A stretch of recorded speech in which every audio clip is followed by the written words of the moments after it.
କହୁଛି କାଁ ବା ଅସନ୍ତୋଷ ଆମ ଦଳ ଭିତରେ ଫୁଟିବ କିନ୍ତୁ ଗଣମାଧ୍ୟମରେ ସେଟା ବର୍ତ୍ତମାନ ପ୍ରକାଶ ପାଉଛି କେହି ସାମ୍ନାରେ ପ୍ରକାଶ କରିନାହାନ୍ତି। ଆମେ ତ ଜାଣିବା ଯେ କଣ ହେଇଛି ମାନେ ଏତେ ବ୍ୟସ୍ତ କାହିଁ ହଉଛନ୍ତି। ଠିକଣା ସମୟରେ ସବୁ କଥା ପ୍ରକାଶ କରାଯିବ।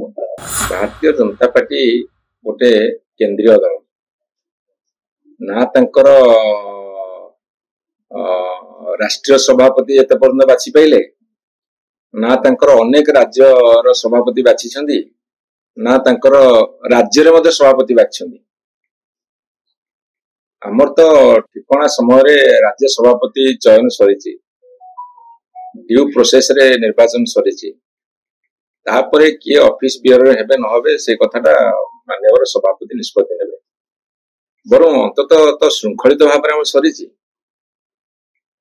ଆଉ କହୁଛି କାଁ ବା ଅସନ୍ତୋଷ ଆମ ଦଳ ଭିତରେ ତୁଟିବ କିନ୍ତୁ ଗଣମାଧ୍ୟମରେ ସେଟା ବର୍ତ୍ତମାନ ପ୍ରକାଶ ପାଉଛି କେହି ସାମ୍ନାରେ ପ୍ରକାଶ କରିନାହାନ୍ତି ଏତେ ପର୍ଯ୍ୟନ୍ତ। ନାଇଁ ସିଏ ଅତି ନମ୍ରତାର ସହକାରେ କହିଛନ୍ତି ମତେ ଡକା ହେଇନି ମୁଁ ଯାଇନି। ସେ ସେମିତି ଅସନ୍ତୋଷ ପ୍ରକାଶ କରିନାହାନ୍ତି, ସେ ତାଙ୍କର ଆସିନାହାନ୍ତି ବୋଲି କହିଛନ୍ତି। ଆମେ ତାକୁ କାହିଁକି ଗୋଟେ କଦର୍ଥ ବ୍ୟାଖ୍ୟା କରିବା। ଯଦି ସେମିତି କିଛି ଘଟଣା ଘଟିବ ସେ ସାମ୍ନାକୁ ଆସିବ। ମୋର ଯେତିକି ଆଶା ଅଛି ସେମିତି କିଛି ଘଟଣା ଘଟିବାର ନାହିଁ।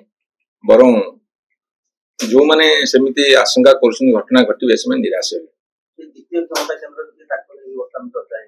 1ରୁ 100 କ୍ଷମତା କେନ୍ଦ୍ର ବର୍ତ୍ତମାନ ନବୀନ ପଟ୍ଟନାୟକ, ତାପରେ 101, 102, 103, 104 ଚାଲିବ।